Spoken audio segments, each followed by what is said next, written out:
Okay, we're recording our record now. This is all we can do. Maybe did you experiment with certain songs on the stage, like trying if maybe a certain riff works or not, or was it all made in the studio? We didn't really do it on stage. Really, most of the decisions were made, not in front of other people, just with the four of us or two of us or whoever happened to be working on it. Yeah, or maybe just trying if when it's finished, if it works, and if it don't work, then maybe rewrite a certain piece of a song. Yeah, I mean, I think that I know that there were definitely times when a bridge was given a certain treatment, but then didn't work. Like maybe it sounded more R&B, and then you kind of, if it doesn't work, you kind of scratch it and try something else. But it's very hard to say what makes it work and what makes it doesn't. But I think it's something that we would definitely think about and talk about, and we're usually on the same page as to what that meant. Okay.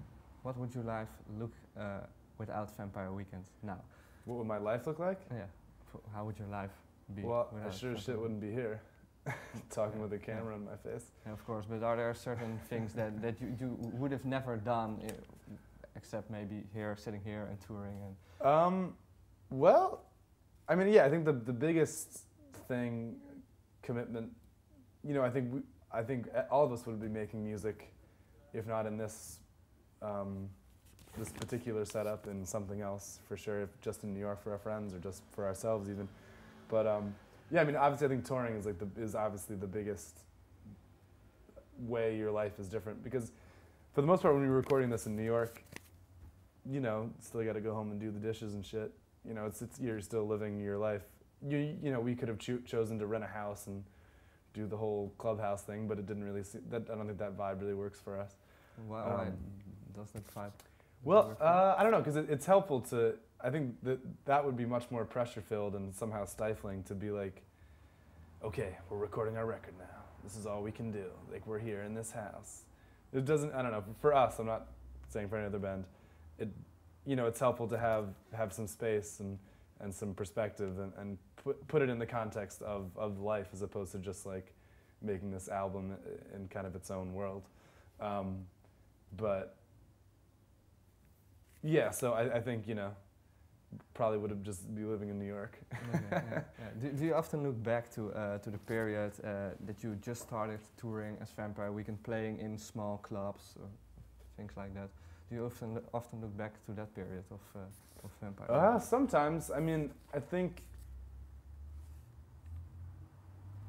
there was more. I don't want to say. I guess there was more at stake, and there was just more variables than, you know, when we'd be driving ourselves in a minivan across the States, or me and our tour manager driving us in a splitter across Europe or something. You know, more shit could happen, more shit could go wrong. Whereas now we have more.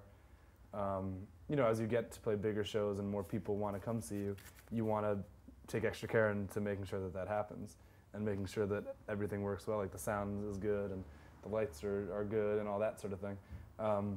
But I mean, I think that you know, the first time we played Amsterdam, there was like 25 people there, so it wasn't like, you know, it wasn't always, you know, there wasn't always like a lot of people at our shows, but. Yeah, I don't know. I think each tour has been great in its own way. You know, where these festival tours is something I think before we played them, we had no idea even existed. Because in the States, there's really not that many, a couple festivals, but you just have no idea. Like, we could spend your entire summer in Europe playing festivals, and those are really fucking fun when you play for a lot. Like when we played Lowlands in August, like that was a really fun show. But yeah, I think. You know, each tour we've done has been good in its own way. Sorry, I'm really rambling. I don't even know what I'm saying. Doesn't matter. What's the worst thing that ever happened during a tour? Like you were saying, when we just started, a lot of things could go wrong. Well, I think at this point, you can look back at it with a certain amount of romance, if you know, if you wanted to, like, oh, this is. But this was a pretty shitty day. Was in the States, we played Denver, and we had to get to Omaha, which is like an 8-hour drive, or a 7-hour drive, but there's a time zone change, so you lose an hour. And anyways, we got a flat tire about an hour outside of Denver, so it was December, it was like snowy, I had to like change the tire on the side of the highway, which again, this is not really that big of a deal. It's really not, but that happened to be a long and stressful day. But ultimately, we've been very lucky. I mean, well, I got hit by a car once, which wasn't fun, and I got a concussion and shit. But during a tour, or? Yeah, we were in London, and I got hit by a car. We had to cancel like a show, but it's all good. It's all good.